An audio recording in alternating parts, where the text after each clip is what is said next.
Assalamualaikum warahmatullahi wabarakatuh. Perkenalkan, saya Auna Farhana dengan NIM 23060750217. Di sini saya akan meringkas dan menjelaskan tentang materi mata kuliah manajemen perkantoran modern. Di sini saya akan menjelaskan beberapa hal yang saya ketahui tentang materi tersebut. Baik, materi pertama saya akan menjelaskan role lingkup manajemen perkantoran modern. Sebelumnya saya akan menjelaskan apa yang dimaksud dengan manajemen perkantoran.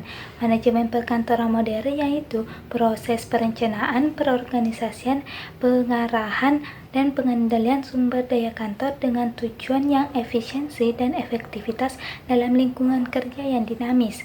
Nah, ruang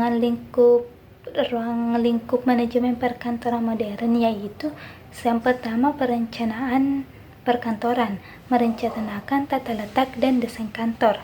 Tata letak yang baik memastikan bahwa di setiap meter persegi ruang kantor digunakan secara efisien, seperti tata letak ergonomis, seperti termasuk meja, kursi, dan peralatan yang lainnya, agar karyawan dapat lebih nyaman dalam ruangan tersebut. Materi kedua yaitu organisasi perkantoran. Organisasi perkantoran yaitu suatu proses yang menjadi tempat orang-orang berinteraksi untuk mencapai tujuan kantor. Adapun tipe dan bentuk organisasi, yang pertama line organization, yang kedua line and staff organization, yang ketiga functional organization, yang keempat line functional and staff organization, yang kelima committee organization. Di sini saya akan memberikan salah satu contoh perusahaan yang menggunakan struktur functional organization, yaitu pada PT Tivico Fiber Indonesia, yang merupakan salah satu perusahaan multinasional yang memproduksi bahan polyester sebagai bahan baku untuk produk tekstil. Nah, pada PT Tivico Fiber ini merupakan sebuah perusahaan yang menggunakan penanaman modal asing, yaitu gabungan antara perusahaan swasta Jepang dan swasta nasional.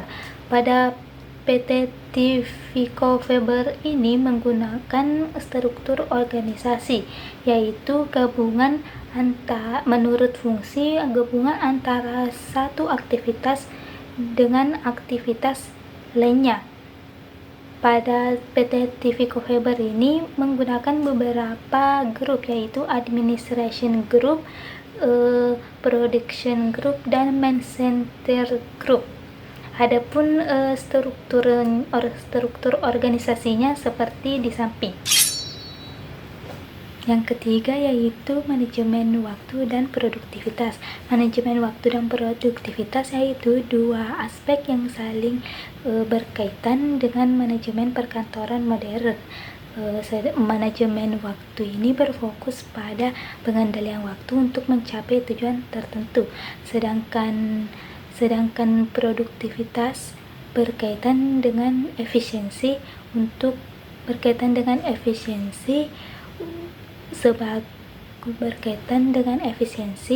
menyelesaikan tugas yang diinginkan.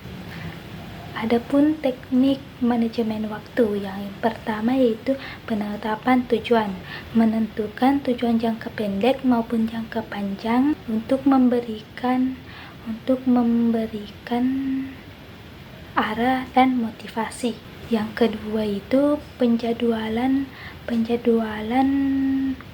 prioritas, mengidentifikasi tugas yang mendesak agar cepat selesai. Materi keempat yaitu kepemimpinan dalam lingkungan kantor.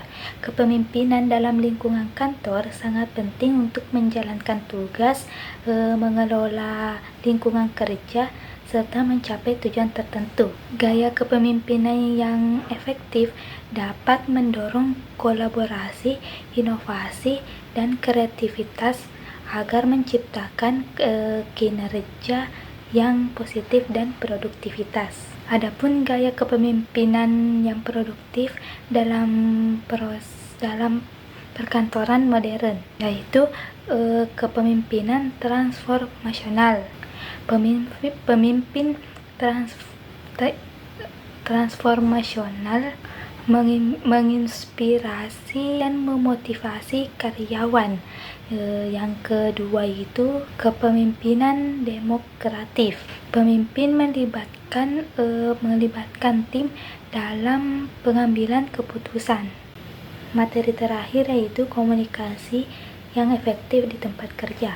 Komunikasi yang efektif di tempat kerja sangat penting untuk menciptakan lingkungan kerja yang harmonis. Adapun strategi untuk komunikasi yang efektif, yang pertama yaitu gunakan bahasa yang sederhana. Misalnya jika kita menjelaskan kepada tim, kita harus menggunakan bahasa yang formal yang mudah dipahami agar semua tim bisa memahami apa yang kita sampaikan. Yang kedua itu pilih metode komunikasi yang tepat. Misalnya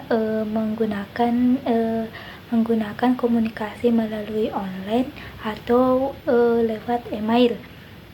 Selanjutnya itu kelola konflik dengan bijaksana. Misalnya jika kita sedang emosional atau tidak mood, kita harus tetap profesional dalam bekerja, karena itu akan berdampak bagi kita sendiri. Jadi kita harus melawan rasa emosional kita agar kita dapat menjalankan tugas yang diberikan. Adapun kesimpulan dari materi tersebut yaitu membahas tentang pentingnya tata letak kantor, manajemen waktu, dan kepemimpinan efektif dan komunikasi yang baik. Tata letak yang baik itu meningkatkan produktivitas, sementara manajemen waktu itu dan kepemimpinan yang inspiratif mendukung efisiensi komunitas yang jelas, memperkuat kerjasama tim dan mengurangi konflik, sehingga menciptakan lingkungan kerja yang produktivitas dan harmonis. Itulah tadi materi yang saya jelaskan. Sekian, assalamualaikum warahmatullahi wabarakatuh.